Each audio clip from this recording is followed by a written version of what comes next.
birthday, bitch. And I am 28. I will smack a big bitch. What that bitch wanna do, I'll send you right to the Lord. At 4:30 a.m. on June 25th, 2023, the sound of over 100 gunshots shattered the quiet around 57th Street and Prospect Avenue in Kansas City. A parking lot turned after-hours gathering was left riddled with shell casings, shattered glass, and bloodstains. By the time the gunfire stopped, 3 people were dead, 5 more were injured, and multiple vehicles had been abandoned in the chaos. The scene resembled a battlefield, yet no formal event had taken place there. No permits, no licensed venue, and no security. It was an informal crowd, drawn in the dark hours of the morning to a mechanic shop operating as an unauthorized party spot. When police arrived, they found 2 men and 1 woman shot dead. Among them was 28-year-old Jasity Strong, killed just hours after celebrating her birthday. Witnesses scattered. Cars sped off. Those who stayed gave little. No weapons were recovered on site, though law enforcement quickly detained the subject of interest and searched a residence in Grandview. Days passed with no official charges filed. Eventually, 26-year-old Kayvon M. Green was charged, first with assault, then later with 3 counts of second-degree murder. But investigators believe more than one shooter was involved. No additional suspects have been identified. No clear motive has been made public. The crime scene was massive. The number of bullets fired suggests coordination. Yet 1 year later, key questions remain unanswered. How did so many shots ring out without warning? Why was that location used repeatedly for unregulated gatherings? And how did 3 people end up dead, including a woman whose only mistake may have been showing up to celebrate? If you enjoy real crime stories that uncover the truth, don't forget to subscribe.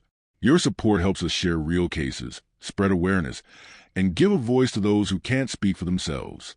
Before we begin, let us know in the comments, where are you watching from? And what are your thoughts as the story unfolds? Welcome to True Crime Uncovered, where we examine the cases that shake communities and expose what happens behind closed doors. Real stories, real people, real impact. Subscribe now and turn on notifications. You won't want to miss what's coming next. If you found this story as gripping and heartbreaking as we did, don't forget to like this video and share it with others. And if you want to hear more true crime stories that uncover the mysteries behind these tragic events, make sure to subscribe to our channel and turn on the notification bell. You won't want to miss our latest stories, updates, and discussions. Jasity Strong, 28, was a Kansas City native who grew up in the metro area, spending most of her life in the Prospect Avenue district. She was a high school graduate and had held several jobs in customer service.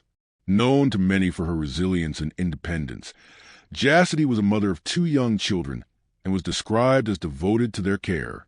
She balanced work and parenting, often relying on family support while trying to provide a better future for her kids. Friends and relatives portrayed Jasity as responsible and grounded. She wasn't known for nightlife or reckless behavior. June 24th, 2023 marked her 28th birthday. That evening, she decided to join a social gathering to celebrate, a rare night out that would become her last. Nico Manning, 22, also had a birthday on the same day. He lived in the Kansas City area and was reportedly part of a younger social circle that often attended informal events around the city. While there were no public records tying Nico to criminal activity, his presence at the party suggested some familiarity with the gathering's nature. It was his birthday, and according to accounts, he arrived with friends to celebrate in a high-energy setting. Camden Brown, 27/29, had lived in the region for years and was recognized by many in the neighborhood. While information about him is limited, some sources indicated he had previous interactions with law enforcement. His relationship to the other attendees wasn't publicly clarified, but he was confirmed as a known face at such late-night scenes. His presence was not unexpected, and he seemed familiar with the crowd that had assembled. Word of the gathering spread through social media and text messages. The location, a commercial property operating as an auto repair shop, unofficially transformed into an after-hours venue. There were no permits, no hired security, and no compliance with safety regulations.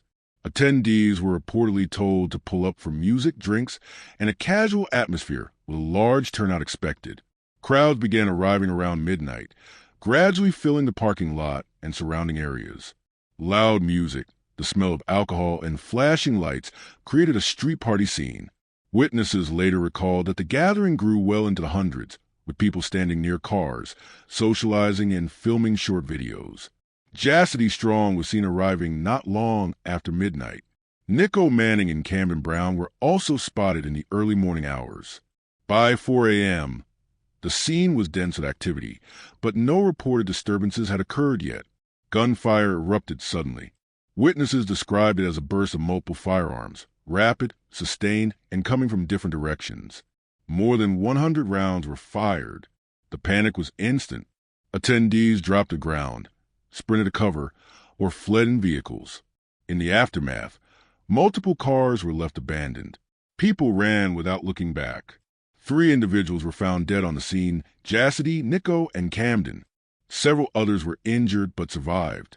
The Kansas City Police Department responded to reports of shots fired and arrived to a chaotic, nearly emptied scene. The initial focus was on securing the perimeter and attending to the wounded. Investigators recovered over 100 shell casings, representing multiple weapon types. Forensic analysis indicated that at least 2 different firearms were used. Trajectories were traced to opposite ends of the lot, supporting the theory of multiple shooters. No firearms were recovered from the scene. Several abandoned vehicles were processed for evidence. Police examined them for fingerprints, DNA, blood traces, and any potential weapon storage. Ownership records were used to identify and locate some of the drivers, many of whom had already left the scene before law enforcement arrived.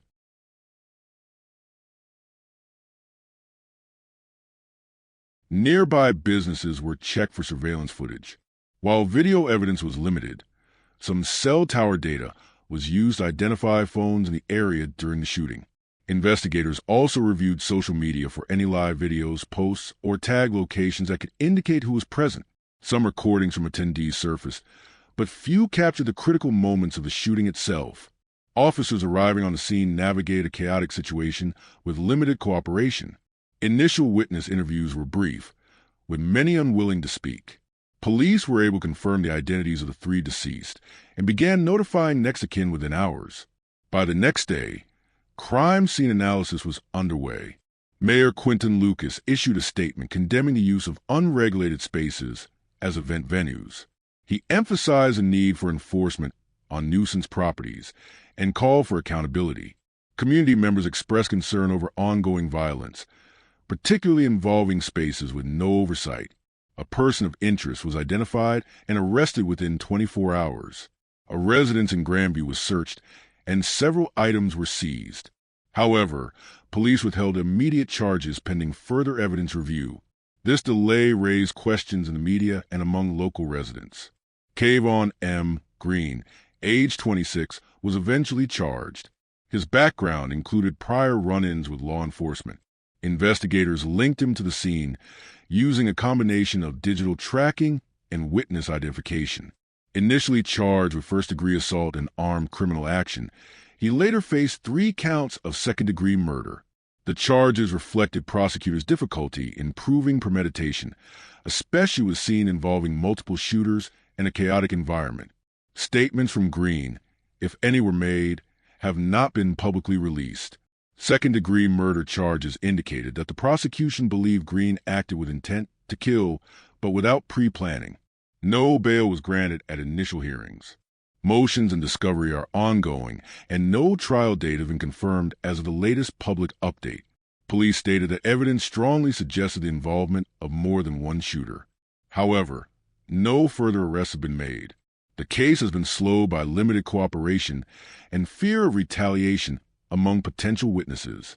Law enforcement has continued to request anonymous tips. The auto repair shop had no license to host events. The property had a prior history of after-hours gatherings. City records showed previous noise complaints and police responses, but no formal enforcement had occurred. Following the shooting, the business's license was revoked. The owner made a statement distancing themselves from the gathering, claiming no knowledge of the party. Officials, however, cited negligence and failure to control the property. The city reviewed ordinances related to unlicensed events. Officials debated how to regulate nuisance properties more effectively. Proposals included increased surveillance, stricter enforcement, and faster license suspension procedures. In the wake of the shooting on June 25, 2023, the families of the three victims, Jasity Strong, Nico Manning, and Camden Brown, were left to navigate the devastation of their loss while seeking answers that remained elusive. Jasity Strong's mother, Tamika Jenkins, became a public voice after her daughter's death. She gave multiple interviews, recounting the phone calls she received informing her that her daughter, who had just turned 28 hours earlier, had been killed. Her statements were direct, focused on demanding justice and exposing the conditions that allowed the shooting to occur. In subsequent appearances, Jenkins highlighted the need for better oversight of venues and gatherings that operate without security or proper permits, such as the auto repair lot where the shooting took place. Jasity left behind 2 children, whose lives have since shifted under the care of extended family. Their custody was arranged through private family channels, and they are now being raised by relatives committed to shielding them from the trauma of the incident while preserving the memory of their mother. Memorial events followed within weeks. Community members held balloon releases at the scene and hosted remembrance gatherings. Local organizations partner with the families to create public visibility around the victims' names and stories. Jenkins also launched an advocacy initiative known as Jasity's Law. This proposed ordinance seeks stricter controls over gatherings where alcohol and large crowds are present, especially when hosted by unlicensed venues. The campaign includes community education and legislative lobbying focused on closing legal gaps that allow such informal events to happen unchecked. The families of Camden Brown and Nico Manning also participated in public remembrance efforts. Their memorial services drew large crowds and local media attention. Statements from relatives of both men appeared in news reports, expressing grief and emphasizing a collective demand for justice. While they were less visible in the advocacy space compared to Jenkins, both families made clear their frustration with a lack of immediate answers.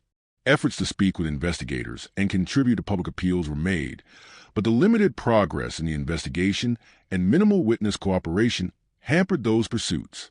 Following the shooting, city officials in Kansas City addressed the broader implications of the tragedy. The location of the incident, a commercial property operating as an unofficial event venue without licensing, became central to policy discussions. Mayor Quinton Lucas issued a statement condemning the lack of oversight at the gathering site.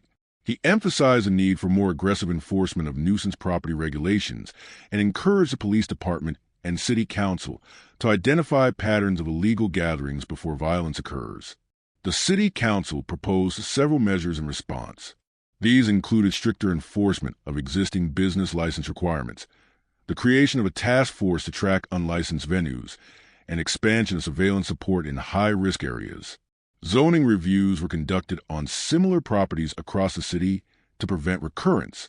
The Kansas City Police Department modified its approach by expanding community monitoring in known trouble spots, particularly those previously flagged for crowding or unauthorized activity. More officers were assigned to patrol problem corridors, including the area surrounding 57th and Prospect. Informal gatherings were placed under closer observation, and collaboration with neighborhood associations increased to flag early signs of potential unrest. As part of the growing advocacy effort, Jasity's Law was formally introduced as a grassroots legislative push. The law's provisions included stricter liability for property owners who allow unregulated events, mandatory security presence at gatherings exceeding a certain size, and revised penalties for repeat violations. Public response was mixed. Many residents supported the intent of the law, seeing it as a tool to reduce gun violence. Others raised concerns about over-policing or the targeting of certain communities. Legal analysts debated whether such a law could be effectively enforced without broader reforms at the state level. Despite these challenges, local support remains strong, and the initiative continues to appear in city hearings and community forums. The case drew intense media coverage immediately after the incident. Local outlets such as KSHB, KCUR, and the Kansas City Star reported on the shooting, interviewed family members, and documented the aftermath. National media briefly covered the event, particularly highlighting the excessive number of shell casings and the coincidence of 2 victims dying on their birthdays. However, as weeks passed, media attention faded. Updates on the investigation were sparse. Despite the arrest and charging of Kayvon Green, additional suspects were not identified, and no clear motive was disclosed. The lack of developments caused a noticeable decline in media focus. This created a gap between initial public outrage and sustained accountability. No major follow-up pieces emerged in the months that followed. Advocacy efforts received modest coverage, but the deeper issues, like venue regulation failures and community witness silence, were rarely explored in depth. Online, the true crime community picked up where formal media left off. Social media threads, YouTube analyses, and Reddit discussions attempted to piece together timelines, map suspect connections, and interpret ballistics reports. Some amateur sleuths speculated about gang ties, while others focused on the venue's history. Despite this online attention, public silence persisted. Witness cooperation remained minimal, and fear appeared to be a significant factor. In neighborhoods like Prospect Avenue, long-standing distrust of law enforcement, coupled with potential retaliation risks, often discourages public testimony, even in high-profile cases. Many aspects of the case remain unresolved. Multiple firearms were used, yet only one suspect has been charged. The identities of others who opened fire remain unknown. Whether the shooting was a targeted act, a dispute that escalated, or a coordinated attack has not been publicly confirmed. Investigators have not disclosed the motive behind the gunfire or whether any of the victims were intended targets. Witnesses who attended the gathering have been largely silent. Some fled the scene. Others were unwilling to provide details. Despite calls from both police and family members for cooperation, very few substantial leads emerged. There are indications that those who were present may have known the shooters or feared retribution for speaking out. No additional arrests have been made. While one individual faces murder charges, the investigation appears stalled. Whether a grand jury could be convened to consider further indictments remains an open question. Finally, the question of prevention remains critical. The auto shop had a history of hosting unauthorized events. Complaints have been filed in the past. Yet, no regulatory body intervened before the night of the shooting. This lapse allowed a preventable scenario to unfold without any oversight. The tragedy at 57th and Prospect exposed structural vulnerabilities in enforcement, gaps in communication between residents and authorities, and the persistent issue of gun violence at informal gatherings. It also left behind unanswered questions that continue to define the case more than a year later. Thank you for joining us on this journey to seek justice and explore the truth. Together, we can make a difference. Until next time, stay safe and stay aware.